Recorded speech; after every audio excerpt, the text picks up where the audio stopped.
पूजा की नई नई शादी हुई थी। कुछ ही महीने गांव में अपने सास ससुर के साथ रहने के बाद शहर में अपने पति के पास रहने आ गई। पूजा का पति एक प्राइवेट कंपनी में अच्छे पद पर काम करता था। पूजा के पति जय ने शहर पर काम करता था पूजा के पति जय ने शहर से दूर एक अभी नई बनी सोसाइटी में कम कीमत पर अच्छा फ्लैट खरीद लिया था। सोसाइटी अभी नई बनी हुई थी और शहर से दूरी थी, तो ज्यादा लोग रहने नहीं आए थे। अधिकांश वहां पर फ्लैट खाली ही पड़े हुए थे। सामने एक बड़ा सा मैदान भी था। सोसाइटी के पूजा का फ्लैट थर्ड फ्लोर पर था। पूजा बेहद ही खूबसूरत थी। उसके तन पर कस कर बंधी हुई साड़ी, खुले बाल, मुस्कुराते समय उसके गालों में पड़ने वाले डिंपल किसी भी दीवाना बना सकते थे। नई नई शादी का खुमार पूजा और जय पर छाया हुआ था। रविवार का दिन था। जय बालकनी में बैठकर अखबार पढ़ रहा था कि अचानक से पूजा वहां पर आई और जय के गले में बाहें डालकर लग गई। ये देखकर जय ने चिढ़ते हुए कहा, यार पूजा, ये सब बालकनी में शोभा नहीं देता है। बेडरूम और घर के अंदर ही ये सब अच्छा लगता है। पूजा ने कहा, इसमें नाराज होने वाली क्या बात है? हम कौन सा यहाँ देख रहे हैं? दूर दूर तक तो हमारे अलावा कोई भी नहीं है। हमारे सामने के फ्लैट भी खाली पड़े हैं, पर यहाँ कितना सुकून है ना। और कहते हुए पूजा ने जय के गालों को चूम लिया। जय फिर चिढ़ गया और पूजा उसे देखकर हंसने लगी। एक दिन जय ने कहा, आज बाहर लंच करने चलते हैं, जल्दी से तैयार हो जाओ। पूजा ड्रेस चेंज करने लगी। तभी जय अपनी मोबाइल लेने कमरे में आया और पूजा को देखकर बोला, ये क्या बेवकूफ़ी है? खिड़की खुली है, कम से कम पर्दा तो लगा लो, फिर कपड़े बदलो। पूजा ने कहा, तुम भी ना जय बहुत सोचते हो। यहाँ कौन है जो मुझे देखने के लिए खिड़की पे बैठा हुआ है? दूर दूर तक तो कोई नहीं है, समझे ना। जय ने पूजा का जवाब सुन कुछ भी नहीं कहा था। रात को भी सोते समय पूजा खिड़की खोल कर सोती थी और पर्दा भी वो नहीं लगाती। ठंडी हवा आती। गांव में तो खुले आसमान के नीचे खटिया पर सोते हैं और यहाँ क्या खिड़की खोलकर भी नहीं सो सकते? जब पूजा अतरंग पलों में अपने पति के साथ व्यस्त रहती, तब भी खिड़की खुली हुई रहती थी। इस तरह 3 महीने का समय कब नए घर में बीत गया पता ही नहीं चला। एक दिन पूजा के घर के सारे काम निपटा कर वो नहाने गई और बेडरूम में आकर साड़ी पहनने लगी। तभी उसके मोबाइल की मैसेज टोन बजी। पूजा ने साड़ी पहन के मोबाइल को देखा तो उसमें लिखा था कि आज हरी साड़ी में बिल्कुल फटाका लग रही हो। पूजा ने अपने आप को देखा। उसने हरी साड़ी पहनी हुई थी, पर कौन है ये जो उसने देख रहा था? पूजा ने खिड़की में से देखा, दूर दूर तक तो कोई नहीं था। दरवाजा खोलकर भी देखा, पर बाहर भी कोई भी नहीं दिखा था पूजा को उस समय। पूजा ने सोचा, ये जरूर जय की शरारत है, उससे डराने के लिए, क्योंकि जय ने ऑफिस जाने से पहले बेड पर हरी साड़ी रखी हुई देखी हुई थी। इस कारण मुझे डराने के लिए अपने किसी दोस्त के मोबाइल से मैसेज किया होगा, पर मैं डरने वालों में से नहीं हूँ। जय, मैं ऐसा दिखाऊंगी कि जैसे मुझे कोई फर्क ही नहीं पड़ रहा हो। जय घर आया तो पूजा ने उसे उस मैसेज के बारे में कुछ नहीं कहा। अगले दिन जय के ऑफिस जाने के बाद में फिर से पूजा को एक मैसेज आता है। पूजा घर के काम में लगी हुई थी। फिर मैसेज टोन बजी। इस बार एक एमएमएस था। पूजा ने मन ही मन मुस्कुराते हुए अब क्या भेज दिया जय ने।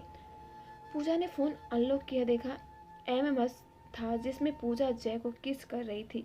पूजा का गुस्सा 7वें आसमान पर था। पूजा बड़बड़ाई, ये क्या पागलपन हो गया है? क्यों ऐसा एमएमएस, वो भी अपने दोस्त के फोन से कोई भेजता है? और ऐसा वीडियो बनाने की क्या जरूरत पड़ी थी जय को? पूजा ने गुस्से में जय को फोन करा चाहा, पर वैसे ही एक मैसेज और आया जिसमें लिखा था, मजा आया या नहीं पूजा जी आपको? वैसे आप बहुत खूबसूरत है, आपके पति को तो मजा ही आ जाता होगा आपके साथ। ऐसे और 2 वीडियो भेजता हूँ, मजा लीजिए। अगले 2 वीडियो देख के पूजा के होश उड़ गए थे।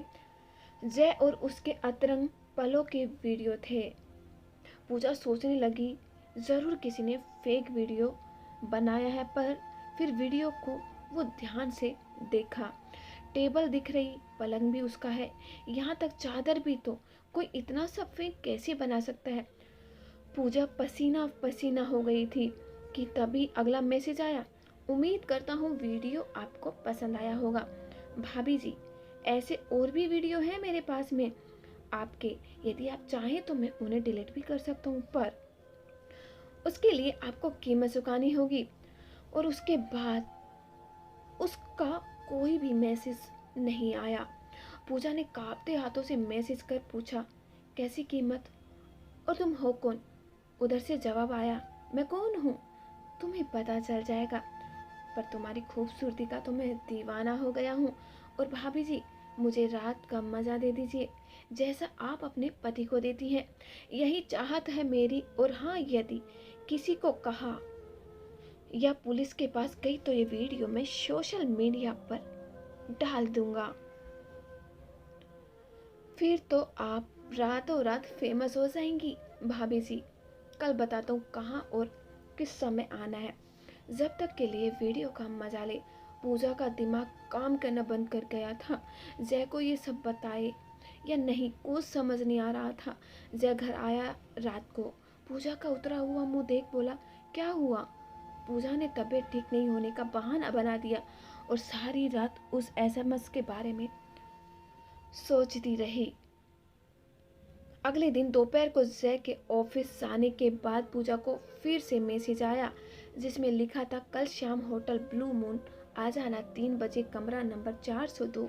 पूजा ने उसके जवाब में लिखा था, मैं आ तो जाऊंगी, पर मैं एक बात कहूँ, मैं अपने पति के साथ खुश हूँ और संतुष्ट नहीं हूँ। मैं अपनी प्यास बुझाने के लिए खुद एक सवाल मर्द ढूंढ रही थी, और देखो, प्यासे को कुआं मिल गया। ये सब देख कर तो वो आदमी पागल हो गया था और इतना खुश हो गया था कि वो समझ ही नहीं पाया। बहुत देर तक तो उसका कोई जवाब नहीं आया। फिर पूजा के मोबाइल की मैसेज अलग टोन बजी, जिसमें लिखा था, हाँ मैं तुम्हें जन्नत का मजा दूंगा मेरी जान, पर यह कोई चालाकी तो नहीं है तुम्हारी? होशियार बनी तो अंजाम पता है ना पूजा? पूजा ने मैसेज का जवाब दिया, ये कोई चालाकी नहीं है, मैं सच कह रही हूँ और मैं नहीं चाहती हूँ हम होटल में मिले। 2 दिन बाद मेरे पति काम से शहर से बाहर जा रहे हैं, पूरे 3 दिन के लिए। तो क्या तुम 3 दिन मेरे साथ बिताओगे? फिर बहुत देर तक उधर से जवाब नहीं आया। फिर मैसेज टोन बजी। पूजा ने मैसेज पढ़ा, ये तो बहुत अच्छी बात है, मुझे तुम्हारे घर आने से कोई समस्या नहीं है, पर मेरी नज़रें हर समय तुम पर है, ये बात ध्यान रखना। जरा सी चालाकी भारी पड़ सकती है। पूजा ने कहा, ठीक है, 2 दिन बाद मेरे पति के जाने के बाद मैं तुम्हें मैसेज करके सब कुछ बता दूंगी। उधर से मैसेज आया, ठीक है, मुझे तुम्हारे मैसेज का इंतजार रहेगा। 2 दिन बीत गए। सुबह करीब 10 बजे के आसपास जब तैयार हुआ, अपना बैग लेकर सोसाइटी पार्किंग में गया। पूजा भी जय के साथ गई। जय ने कार में बैठने से पहले पूजा से कहा, बाय जान, शादी के बाद तुम्हें पहली बार छोड़कर इतने दिनों के लिए बाहर जा रहा हूँ तो मेरा मन नहीं लगेगा, पर जाना ज़रूरी है ना, इसलिए जाना भी पड़ेगा।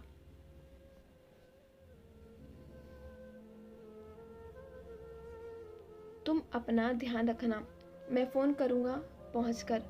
जय कार ले चला गया। पूजा जैसे ही ऊपर आई, उसका मोबाइल का मैसेज टोन बजा। मैसेज देखा, लिखा था, तैयार रहना, मैं 2 बजे आ रहा हूँ मिलने के लिए।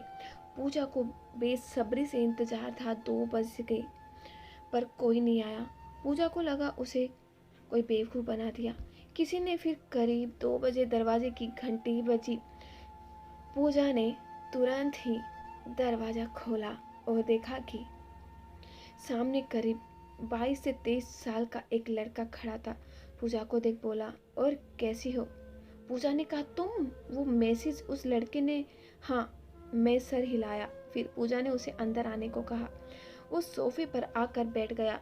पूजा को देख बोला, तुम बेहद खूबसूरत लग रही हो। ऑरेंज साड़ी में।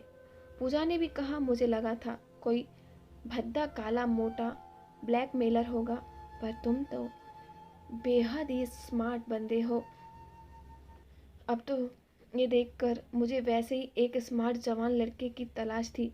मैं अपने पति से ना खुश हूँ ना कि संतुष्ट हूँ, और तुम मिल गए।